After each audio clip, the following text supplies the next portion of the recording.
मंदाकिनी शिक्षालय में आप सभी का स्वागत है। प्रस्तुत है हिंदी साहित्य का दूसरा इतिहास डॉक्टर बच्चन सिंह की पुस्तक से आलोचना विधा। तो आइए शुरुआत करते हैं। डॉक्टर बच्चन सिंह कहते हैं कि शुक्ल जी कालावधि में ही उनकी विचारधारा से मुक्त होने का प्रयास आरंभ हो गया था। जिस समय शुक्ल जी का यश अपनी पूरी ऊंचाइयों पर जा पहुंचा था, उसी समय धन दुलारे वाजपेयी ने शुक्ल जी की त्रुटियों का उल्लेख करते हुए नवीन पद्धति के निर्माण की चेष्टा की। शुक्ल जी ने वाजपेयी की टकराहट पहले पहल छायावादी काव्य संदर्भ में ही हुई। आचार्य प्रसाद द्विवेदी और नागेंद्र के सामने भी शुक्ल जी का व्यक्तित्व इतनी दृढ़ता और अडिगता में स्थापित हो चुका था कि प्रत्यक्ष या परोक्ष रूप में अपनी स्वतंत्रता के लिए उनसे टकराना अनिवार्य था। इन तीनों समर्थ आलोचकों ने शुक्ल जी से टकरा कर एक ओर उनकी श्रेष्ठता को स्वीकार किया और दूसरी ओर अपने लिए नया मार्ग ढूंढकर हिंदी आलोचना को आगे बढ़ाया। नवीन पद्धति का निर्माण करके भी इन्हें सामान्यतः शुक्ल संस्थान के आलोचक के रूप में ही स्वीकार करना चाहिए। नंद दुलारे वाजपेयी, जिनका समय 1906 से 1968 ईस्वी है, सबसे पहले वाजपेयी जी ने शुक्ल जी के सीमाओं को उद्घाटित किया। उन्होंने छायावादी काव्य के संदर्भ में शुक्ल जी के दृष्टिकोण को नवीन साहित्यिक संवेदना के उपयुक्त नहीं माना। उनका कहना था कि अपने पूर्वग्रह और द्विवेदीकालीन संस्कारों के कारण शुक्ल जी छायावादी काव्य के साथ न्याय नहीं कर सकते। वाजपेयी की समीक्षात्मक दृष्टि के निर्माण में छायावादी काव्य का प्रमुख योग रहा है। उनकी नूतन कल्पना छवियों, भावों और भाषा रूपों की ओर वे विशेष आकृष्ट हुए। अपने मध्यकालीन संस्कारों में रत्नाकर तथा साकेत की रुआसी अभिव्यक्तियां उन्हें आकर्षक लगी। महावीर प्रसाद द्विवेदी के भाषा संबंधी परिष्कार एवं सुरुचिपूर्ण संपादन को महत्व देते हुए उनके साहित्य को उन्होंने अत्यंत साधारण कोटि का माना। प्रेमचंद के आदर्श को भी वे अधिक प्रशंसा न कर सके। उस समय के भारत में प्रकाशित लेख उनकी नवयोजित तेजस्विता, प्रखरता और पैनी दृष्टि के कारण छायावादी काल की आलोचना के दस्तावेज बन गए। सन 1941 में जब वे काशी हिंदू विश्वविद्यालय में प्राध्यापक नियुक्त होकर आए, उनकी दृष्टि में क्रमशः संतुलन आता गया। वह पेशा ही ऐसा है जो व्यक्ति को संतुलित बनाता है, और इसके साथ ही शंका पैदा होती है कि क्या वह धार को कुंठित तो नहीं करता। जो भी हो, किंतु इसके बाद वाजपेयी जी के लेखन में संतुलन और वैविध्य आया। इस दौर में उनके कई ग्रंथ प्रकाशित हुए। आधुनिक साहित्य, नया साहित्य, नए प्रश्न, कवि निराला, राष्ट्रीय साहित्य तथा अन्य निबंध इत्यादि।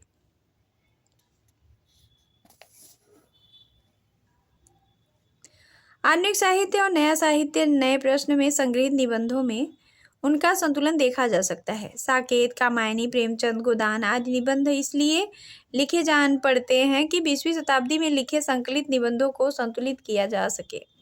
इन निबंधों में वाजपेयी जी ने किसी आलोच्य ग्रंथ पर अपने पूर्वग्रह को लादा नहीं, बल्कि इन ग्रंथों को स्वयं समीक्षा सरणी के रूप में ग्रहण किया है। इनकी आलोचना करते समय उनमें अनुस्यूत आधुनिकता और निर्माण के प्रयास को बराबर दृष्टि में रखा गया है। काव्य में उन्होंने सौंदर्य अनुसंधान किया है, और सौंदर्य अनुसंधान जीवन चेतना से संपृक्त है, किंतु यथा कथा और नाटक के आलोचना के क्षेत्र में वह मुख्य रूप से मूल जीवन चेतना और सामाजिक प्रभाव तथा उसके परिदृश्य का आकलन करते हैं। जैनेन्द्र के सीमित दृष्टिकोण, वैविध्यहीनता, काल्पनिकता और हास्योन्मुखी मूल्यों पर कदाचित पहली बार प्रहार किया। इसी तरह शेखर एक जीवनी के संबंध में वे एक प्रश्न उठाते हैं कि कला और निरीक्षण संबंधी लेखक की मार्मिकता और गहरी पैठ हमको कहाँ ले जाती है। आज के उपन्यास संसार को वे सजीव पर उसके प्राणियों को निर्जीव कहते हैं। जाहिर है कि वे कलागत प्रौढ़ता को स्वयं सिद्धि और मनोवैज्ञानिक पैठ को आत्मसाध्य नहीं मानते। इनके साथ उच्चतर नैतिक मूल्यों का समाकृत होना भी अनिवार्य है।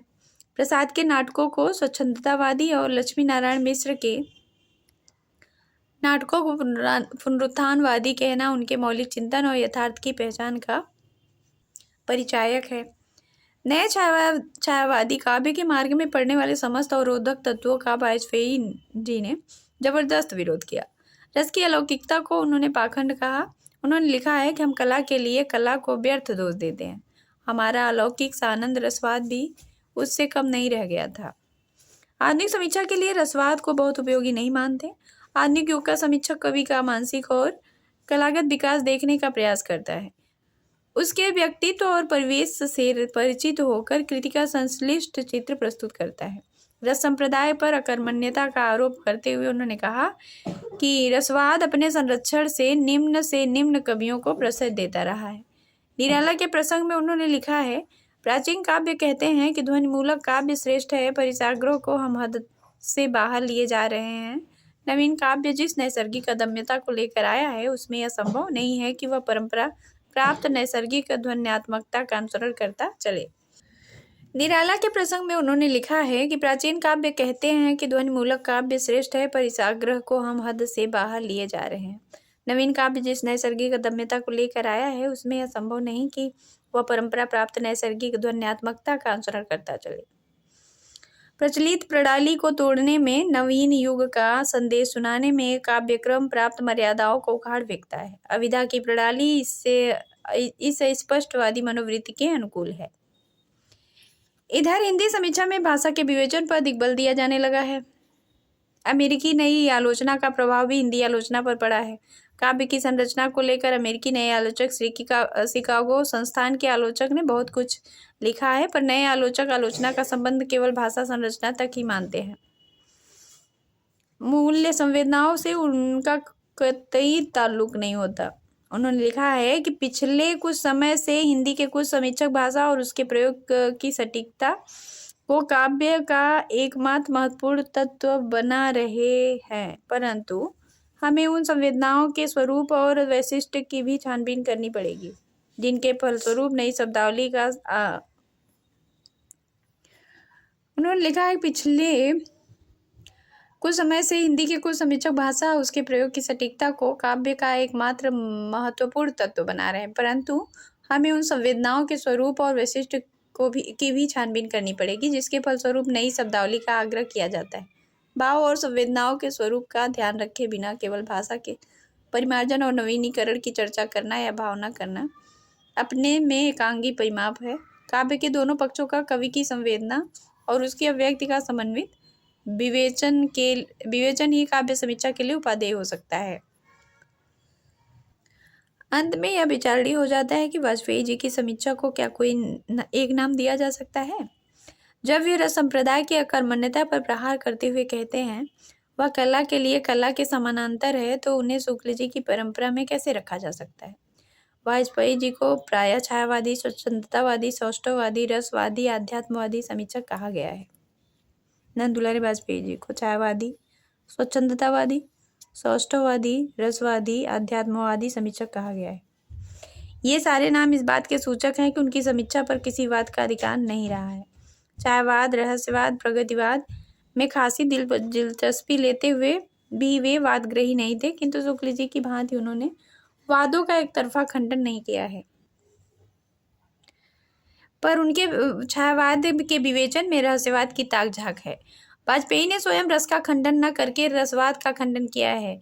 शुक्ल जी ने रस को मनोवैज्ञानिक भूमि पर प्रतिष्ठित किया है और वाजपेयी ने उसके विस्तार पर आग्रह किया है। वे निराला के संदर्भ में बुद्धि तत्व और अभिधात्मक काव्य शैली को काव्य सीमा में समाविष्ट करते हैं। वे वैयक्तिकता को अधिकाधिक सामाजिक बनाने के पक्षपाती हैं। रूढ़ियों का वे कहीं समर्थन नहीं करते, रूढ़ियाँ चाहे वैयक्तिक हो या सामाजिक। काव्य समीक्षा के मान के रूप में मुख्यतः दो ही वस्तुएं उनके सामने आती हैं, भावात्मक निष्पत्ति और रूपात्मक सौंदर्य। उन्होंने कहा है कि वाद कोई भी हो, कविता की संवेदनाएं कैसी हैं, किस कोट की हैं, उसका बाह्य और अंतरंग सौंदर्य हमारी चेतना और सौंदर्य दृष्टि को किस रूप में किस कारण प्रभावित करता है, मेरे लिए इतना ही ज्ञातव्य है। अगले निबंधकार हैं शांतिप्रिय द्विवेदी। द्विवेदी जी छायावादी कविता के समर्थक आलोचक थे। शरीर से दुबला पतला, ठिंगना, कानों से बधिर शांतिप्रिय द्विवेदी आंतरिक सौंदर्य चेतना से समृद्ध थे। वे अपने जीवन काल में उपेक्षित थे, मृत्युपरांत भी उपेक्षित रहे। किंतु छायावादी आलोचना के प्रतिनिधि आलोचक वे ही थे। उनकी आलोचना की भाषा पर छायावादी कविता का गहरा रंग था, इसलिए आलोचना की भाषा भी कवित्वमय हो जाती थी। पर उनकी प्रभाववादी आलोचना का अपना महत्व है। यदि छायावादी कविता और शांतिप्रिय द्विवेदी की आलोचनात्मक भाषा का तुलनात्मक अध्ययन किया जाए तो तत्कालीन भाषा की बनावट और बिंब निर्माण ऐतिहासिक परिप्रेक्ष्य पर नया प्रकाश पड़ सकता है। साहित्यिकी, कवि और काव्य, सामयिकी, संचारणी तथा युग और साहित्य उनकी आलोचनात्मक पुस्तकें हैं। सुमित्रानंद पंत पर लिखी गई उनकी ज्योति विहंग पुस्तक अपने समय में चर्चा का विषय थी। शांतिप्रिय द्विवेदी की ये सब निबंध हैं। अगले निबंधकार हैं हजारी प्रसाद द्विवेदी, जिनका समय 1907 से 1978। हजारी प्रसाद द्विवेदी दूसरे आलोचक हैं जिनकी आलोचनात्मक उपलब्धियां महत्वपूर्ण हैं और संग्रहणीय हैं। यद्यपि उन्होंने सन 1940-41 से पहले ही लिखना आरंभ कर दिया था, परंतु इनकी पहली महत्वपूर्ण पुस्तक हिंदी साहित्य की भूमिका सन 1940 में प्रकाशित हुई। इसे उनके सिद्धांतों की बुनियादी पुस्तक कहा जा सकता है। इसी पुस्तक में उन्होंने आलोचना की ऐतिहासिक पद्धति की प्रतिष्ठा की। उनका कहना है किसी ग्रंथकार का स्थान निर्धारित करने के लिए क्रमागत सामाजिक, सांस्कृतिक एवं जाति परंपरा या सांस्कृतिक विरासत का पर्याप्त बोध हो। बोधकार समझदारी से है, कोरी पंडित से नहीं। द्विवेदी जी में बोध और पांडित्य का अद्भुत सम्मिश्रण है। नवीन मानवतावाद व समाजशास्त्रीय दृष्टिकोण के कारण उनका पांडित्य लचीला और बोध आधुनिक बन जाता है। द्विवेदी जी मुख्यतः शुक्ल संस्थान के ही आलोचक हैं, फिर भी वे अपने मानवतावादी दृष्टिकोण तथा ऐतिहासिक पद्धति के कारण शुक्ल जी अलग हो जाते हैं। द्विवेदी जी के पहले मनुष्य की महिमा और मानवीय मूल्यों में इतनी गहन आस्था किसी आलोचक ने नहीं व्यक्त की। आचार्य शुक्ल भी मनुष्य के उदात्त आदर्शों के प्रति आस्थावान रहे हैं, किंतु उनकी आस्थाएं वर्णाश्रम धर्म की चौहद्दी पर बहुत कुछ सीमित थीं। मनुष्य की महिमा की प्रतिष्ठा आधुनिक युग की चेतना का परिणाम है, जिसका प्रादुर्भाव छायावादी कविता के साथ साथ होता है। द्विवेदी जी की पहली पुस्तक सूर साहित्य में छायावादी भावुकता का प्राधान्य हो गया है, इसलिए विचार का पक्ष बहुत कुछ दब गया है। किंतु सन 1940 में उनमें जो परिपक्वता दिखाई पड़ी, उसमें हिंदी की आलोचना पद्धति और ऐतिहासिक दृष्टिकोण पर गहरा प्रभाव पड़ा। जिस नैरंतर की आरंभ में चर्चा की गई है, वह सन 1940 में ही वैचारिक स्तर पर प्रतिष्ठित हुआ। कबीर के अध्ययन में उनके दृष्टिकोण का प्रायोगिक रूप स्पष्ट हुआ है। उन्होंने कबीर को सामाजिक, सांस्कृतिक, धार्मिक और साहित्यिक नैरंतर के व्यापक परिप्रेक्ष्य में देखा। किसी कवि के मूल्यांकन के लिए क्रमागत परंपरा और समसामयिक संदर्भ दोनों उपयोगी होते हैं, पर शर्त है कि उनका उपयोग उसकी कृति का मूल्यांकन करने के लिए किया जाए।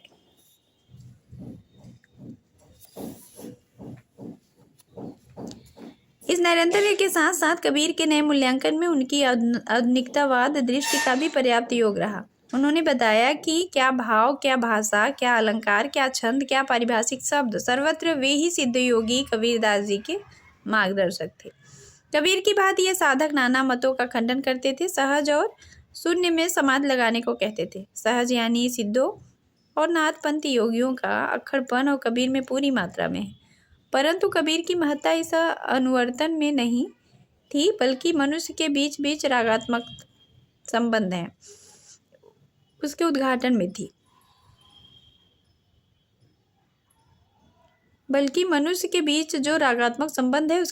में थी।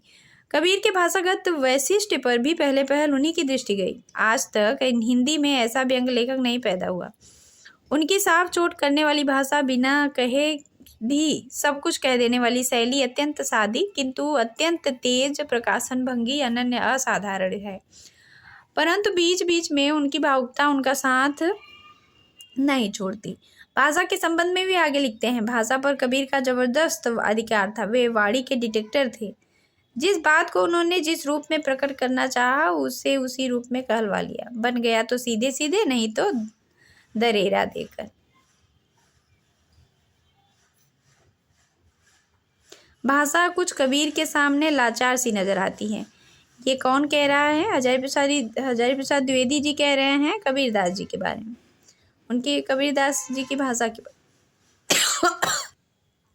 द्विवेदी जी का आधुनिक दृष्टिकोण और नवीन मानवतावाद रावेंद्रिक मानवतावाद से बहुत दूर तक प्रभावित है, परंतु वह उसकी प्रतिकृति नहीं है। रोमानियत से संपृक्त होते हुए भी वह एक हद तक उससे मुक्त है। दूसरे शब्दों में वह अपेक्षाकृत यथार्थ के अधिक निकट है, यद्यपि उन्हें यथार्थवादी नहीं कहा जा सकता। रवि बाबू और द्विवेदी जी का अंतर बंग और उत्तर प्रदेश की भूमिका भी हो सकता है। यह मानवतावाद मध्यकालीन मानवतावाद से भिन्न है। ये एक मानवतावाद धर्म और ईश्वर पर आधारित था, तो दूसरी मनुष्य की ऐहिक दृष्टि और मूल्य मर्यादा बोध पर स्थित है। यह नवीन मानवतावाद मनुष्य के मर्त्य जीवन को किसी प्रकार के पाप फल भोगने का परिणाम न समझकर उसे उसी दुनिया में दुख शोक से बचाना और सुख समृद्धि से संपन्न करना चाहता है। उसे दैवी कृपा पर न निर्भर रहकर अपने ही क्रियाकलापों पर निर्भर रहना पड़ता है। ये सारे क्रियाकलाप पशुत्व और जड़त्व से ऊपर उठने में निहित है। पशुत्व से उनका अभिप्राय है जीव शास्त्रीय लालसा की पूर्ति और जड़ता का मतलब है परिवर्तित होने की क्षमता का अभाव। द्विवेदी जी का कहना है कि जीवशास्त्री लालसा से मुक्त होना मनुष्य का ऐश्वर्य है। प्रयोजनातीत पदार्थ का नाम प्रेम है, भक्ति है, मनुष्यता है। इसी को वे साहित्य का मर्म कहते हैं। उनकी दृष्टि में साहित्य का मर्म वही समझ सकता है जो साधना और तपस्या का मूल्य समझे। मनुष्य धर्मी जीवन पशु सुलभ धरातल से ऊपर उड़ जाता है। एक दूसरे स्थान पर वे लिखते हैं, जो साहित्य हमारी वैयक्तिक क्षुद्र संकीर्णताओं से ऊपर उठा ले जाए, सामान्य मनुष्यता के साथ एक करा के अनुभव करावे, वही उपादेय है। उसके भाव पक्ष के लिए किसी देश विदेश की नैतिक आचार परंपरा का मुंह जोहना आवश्यक नहीं है। हमें दृढ़ता से केवल एक बात पढ़े रहना चाहिए, और वह यह कि जिसे काव्य नाटक उपन्यास साहित्य कह रहे हैं हमें दिया जा रहा है, वह हमें पशु सामान्य मनोवृत्तियों से ऊपर उठाकर समस्त जगत के सुख दुख समझने की सहानुभूति दृष्टि देता है या नहीं। ये द्विवेदी जी का कथन था। द्विवेदी जी का मानवतावाद आदर्शवादी मानवतावाद है, किंतु यह आदर्श यथार्थ से संपृक्त है। इसलिए उन्हें न तो शुद्ध रोमांटिक कहा जा सकता है, न शुद्ध यथार्थवादी। क्षमा करिएगा, आदर्शवादी न यथार्थवादी मूल्यों के कारण कोरे रोमांटिक। वे वैज्ञानिक मानवतावाद की श्रेणी में भी नहीं गिने जा सकते, क्योंकि कोरी भौतिक प्रगति और सामाजिक सुख सुविधा तक ही वे अपने को सीमित नहीं कर पाते। अपने हिंदी साहित्य ग्रंथ में तथा अन्यत्र भी उन्होंने सूर तुलसी आदि का मूल्यांकन मानवतावादी दृष्टि से किया है। प्रेमचंद का आकलन भी मानवतावादी दृष्टि से हुआ है, और यही उनकी श्रेष्ठता का मेरुदंड है। उनके आलोचनात्मक विश्लेषण में आत्मसमर्पण, विनीत मनोभाव, त्याग साधन, तपश्चर्या, संयम शब्द बार बार प्रयुक्त हुए हैं। स्पष्ट है कि जिन रचनाओं में इन मानवीय गुणों पर अधिक बल मिलता है उन्हें वे श्रेष्ठ कृतियों की संज्ञा देंगे। किसी को वे प्रयोजन अतीत भी कहते हैं। द्विवेदी जी ने मनुष्यता को साहित्य और रस का पर्याय मान लिया है। इससे एक बड़ी बाधा यह उत्पन्न होती है कि साहित्य और असाहित्य के बीच कोई विभाजक रेखा नहीं खींची जा सकती। साहित्य पहले साहित्य है, उसके बाद कुछ और। द्विवेदी जी की आलोचना में साहित्य का पक्ष सूख जाता है, केवल कुछ और का पक्ष ही विवेचित होता है। वस्तुतः उनका ठीक ठाक मूल्यांकन व्यावहारिक समीक्षा के आधार पर किया ही नहीं जाना चाहिए। वे विचारों के समीक्षक, क्रिटिकल आइडियाज हैं। उनका महत्व साहित्य के मूल्यों के बदलने तथा उन्हें नवीन मानवतावादी मूल्यों से जोड़ने में है। हिंदी साहित्य के आदिकाल का पुनर्मूल्यांकन करना, कबीर के विवेचन में परंपराभुक्त काव्य संबंधी स्थिर मान्यताओं पर प्रश्न चिन्ह लगाना, बिहारी की रीतिबद्धता या रीति सिद्धता का विरोध आदि उपलब्धियां हैं जो उन्हें उन समीक्षक की कोटि में रखती है जो समय समय पर युग अनुरूप नए मूल्यांकन पर जोर देते हैं। अगले निबंधकार हैं डॉक्टर नागेंद्र जी। नागेंद्र जी का समय है 1915। नागेंद्र हिंदी आलोचना को व्यवहारिक व सैद्धांतिक दोनों दृष्टियों से संवर्धित किया है। उनकी दोनों प्रकार की आलोचना का विश्लेषण करने पर निश्चित हो जाता है कि वे रसवादी आलोचक हैं। पूछा भी जाता है। अपने रस सिद्धांत ग्रंथ में उन्होंने रस की सांगोपांग विवेचना करते हुए पुनः प्रतिष्ठित करने का पांडित्यपूर्ण प्रयास किया है। रसवाद पर जितना एकांतिक आग्रह नागेंद्र जी का दिखाई पड़ता है उतना अन्य किसी आलोचक का नहीं। यदि वाजपेयी जी, द्विवेदी जी और डॉक्टर नगेंद्र की आलोचनाओं के वृत्त बनाए जाएं तो वाजपेयी जी की स्थिति मध्यवर्ती ठहरती है। उनकी वृत्ति परिधि एक और द्विवेदी जी की वृत्ति परिधि का स्पर्श करती है तो दूसरी ओर नगेंद्र की। द्विवेदी जी और नगेंद्र की परिधियां एक दूसरे को अछूती रह जाती हैं। द्विवेदी जी की मानवतावादी सिद्धांतों की समीक्षा में साहित्येतर तत्वों की बहुलता है। वाजपेयी साहित्यिक मूल्यों पर बल देते हुए भी यथास्थान साहित्यिक मूल्यों का प्रयोग करते हैं, किंतु नगेंद्र एकांततः साहित्यिक समीक्षा सिद्धांत के पक्षपाती हैं। साहित्येतर मूल्यों से उनका संबंध प्रायः नहीं है। सर्वप्रथम छायावादी आलोचक के रूप में ही उन्हें ख्याति मिली। प्रीति और विस्मय से संबंधित छायावादी काव्य की अंतर्मुखी साधना और सौंदर्य चेतना और कलात्मक छवियों से वे विशेष आकृष्ट थे। सुमित्रानंद पंत शीर्षक पुस्तक इसी मनोदशा का परिणाम है। यह पुस्तक शास्त्रीयता से हटकर इसलिए इसमें एक टटकापन और सादगी है। सुमित्रानंद पंत के 1 वर्ष बाद ही साकेत एक अध्ययन का प्रकाशन उनकी शास्त्रीय रुचि का परिचायक है। रीति काव्य की भूमिका तथा देव और उनकी कविता के अध्ययन मनन लेखन के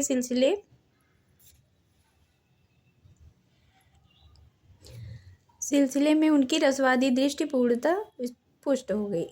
रस या आनंद के प्रति नगेंद्र जी का आग्रह शंका पैदा करता है कि क्या वे ये जीवन और जगत को साहित्य की अनिवार्यता संपृक्त नहीं मानते। क्या ये जीवन और जगत को साहित्य से अनिवार्यता संपृक्त नहीं मानते जब वे कहते हैं मानव अपने अंतरतम रूप में जो है वही साहित्य का विषय है। जहाँ वह न नीतिवादी है और न बुद्धिवादी, वहाँ वह रागात्मा है और उसी से साहित्य का सीधा संबंध है। निर्माण अर्थात निर्माण का लक्ष्य है कल्याण, सृजन का लक्ष्य है आनंद। आप इसे दोष मानिए या गुण, मेरी अंतर्मुखी प्रवृत्ति आनंद से बढ़कर आत्मकल्याण अथवा लोक कल्याण की कल्पना करने में व्यर्थ है। मेरा व्यवसाय और साहित्य सृजन तब उपर्युक्त शंका और दृढ़ हो जाती है। नगेंद्र ने रीतकाल को महान नहीं कहा है, पर उसे काव्य मानने में उन्हें ऐतराज नहीं है क्योंकि उससे आनंद की उपलब्धि होती है। सियाराम शरण का काव्य संयम और त्याग से तपपूत होने पर भी जीवन को सरस नहीं बना पाता। व्यक्तिवादी कवियों की निश्चल अभिव्यक्तियाँ काफ़ी प्रभावशाली हैं, पर उनके व्यक्तित्व में रस, आनंद, रागात्मकता को ही श्रेयस्कर मानते हैं। यों वे व्यष्टि वृत्ति से समष्टि वृत्ति को अधिक उत्कर्षपूर्ण मानते हैं। उदात्त नैतिक मूल्यों से रस अनुभूति को प्रभावित स्वीकार करते हैं, पर इन दृष्टियों से काव्य के मूल्यांकन में उनका चित्त रमता नहीं। सुखदा के नैतिक पक्ष का अविचारित रह जाना इसका स्पष्ट प्रमाण है। प्रसाद जी अपने आनंदवादी मूल्यों के कारण उनको पसंद है और शुक्ल जी को नापसंद।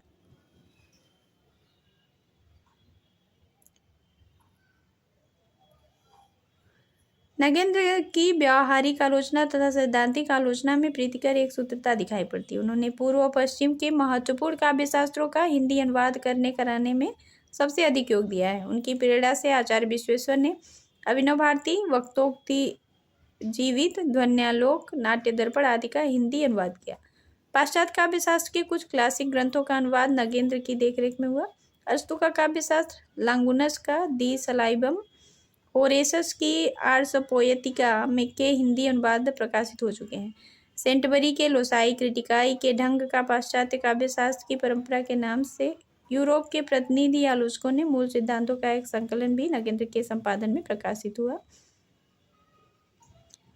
इन अनुवादों से 2 लाभ हुए। एक तो यह कि अब हिंदी का समीक्षक मूल ग्रंथों के आधार पर उनसे सम्यक मनन चिंतन द्वारा अपनी स्वतंत्र मान्यताएं बना सकता है, और दूसरा यह कि इससे स्वयं नगेंद्र को अपने समीक्षा सिद्धांतों को संतुलित और समन्वित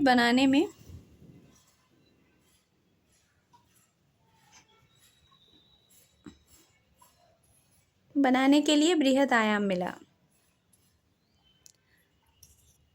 अब अगली विधा है मार्क्सवादी आलोचना। तो आज के लिए बस इतना ही, नहीं तो वीडियो बहुत लंबी हो जाएगी। Thank you for watching. स्वस्थ रहिए, मस्त रहिए। बहुत बहुत धन्यवाद।